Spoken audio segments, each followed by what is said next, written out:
It's rich, it's velvety, it's sweet, decadent, and universally adored. But have you ever wondered how chocolate came to be the treat we love today? Chocolate isn't just a modern dessert or a Valentine's Day cliché. It's a food with a 4,000-year-old story, a journey that began deep in the jungles of Mesoamerica and spans empires, religions, revolutions, and technology.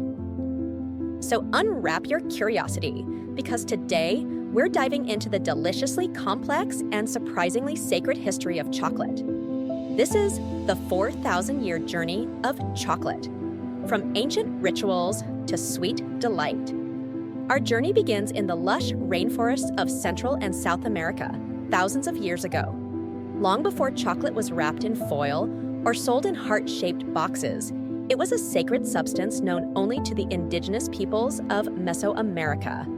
The Olmecs, one of the earliest civilizations in this region, were likely the first to discover the power of the cacao plant around 1900 BCE. While we don't have much written history from them, archaeological evidence suggests that they were using cacao in ceremonial drinks over 3,000 years ago. But it was the Mayans who elevated cacao into something almost divine. For the Maya, cacao wasn't just food, it was a gift from the gods. In fact, in their mythology, the cacao tree was believed to have been planted by the gods themselves in a sacred mountain. They consumed cacao as a bitter drink, often mixed with chili peppers, spices, and cornmeal. No sugar, no milk, no sweetness. Just the raw, invigorating flavor of roasted cacao. It was known as zocolatl, meaning bitter water. And they didn't just drink it for the taste, it was part of religious rituals, royal feasts, and even funerals. Only the elite could afford cacao, and it was often used in offerings to the gods or as a sacred drink shared during ceremonies. Then came the Aztecs, who took this reverence even further. In the Aztec Empire, cacao beans were literally currency. You could buy a tamale for a couple of cacao beans. A turkey? That might cost you 100. And like the Maya, the Aztecs also believed that cacao had divine origins. According to their mythology, the god Quetzalcoatl brought the cacao tree to earth as a gift to humanity. Only nobles, priests, and warriors were allowed to consume the cacao drink.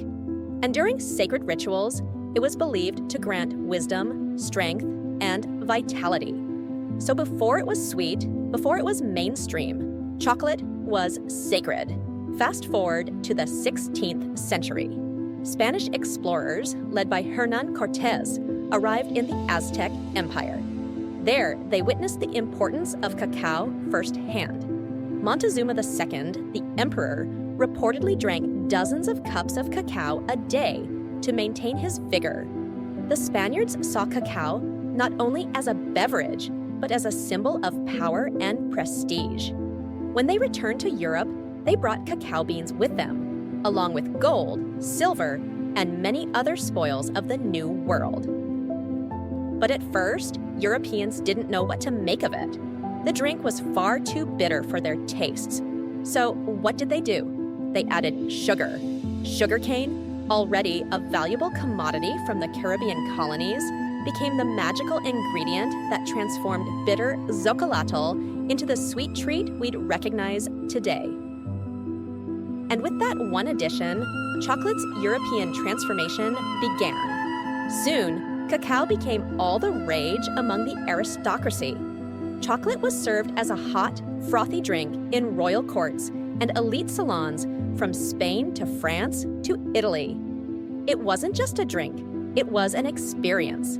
Elaborate porcelain cups were designed specifically for sipping chocolate. Recipes were closely guarded secrets. And because cacao was still expensive and hard to produce, it remained a luxury only the wealthy could enjoy. But that would change. The Industrial Revolution changed nearly every aspect of human life, including how we make and consume chocolate. In 1828, A Dutch chemist named Konrad van Houten invented the cocoa press, which could separate cocoa butter from cocoa solids. This innovation made chocolate smoother, more consistent, and more affordable. Soon after, chocolate makers began experimenting with new textures. In 1847, Joseph Fry in England created the first ever solid chocolate bar by remixing cocoa butter back into powdered cocoa and sugar. And in 1875, Daniel Peter and Henri Nestlé invented milk chocolate by combining cocoa with condensed milk. The chocolate bar as we know it was born. Around the same time, a man named Milton Hershey revolutionized chocolate in America. By mass-producing affordable milk chocolate and using assembly line techniques, Hershey brought chocolate to the American masses. He even built an entire town, Hershey, Pennsylvania, around his chocolate factory, creating jobs, schools, and a sense of community. Chocolate was no longer reserved for kings or ceremonies. It was now a daily pleasure for millions. With the rise of global brands like Cadbury, Lindt, Toblerone, and Mars, chocolate spread across every continent. Each company added its own twist: caramel, nougat, crisped rice, peanut butter. Chocolate became a canvas for endless creativity. Today, chocolate is a multi-billion-dollar industry with more than 7 million metric tons of chocolate consumed every year. But behind the sweetness, there's a complex reality. Much of the world's cacao still comes from West Africa, particularly Côte d'Ivoire and Ghana, where labor issues and environmental concerns have drawn scrutiny. Child labor, unsustainable farming practices, and deforestation have all been linked to large-scale cacao production. That's why a new movement has emerged: bean to bar, ethical, and craft chocolate.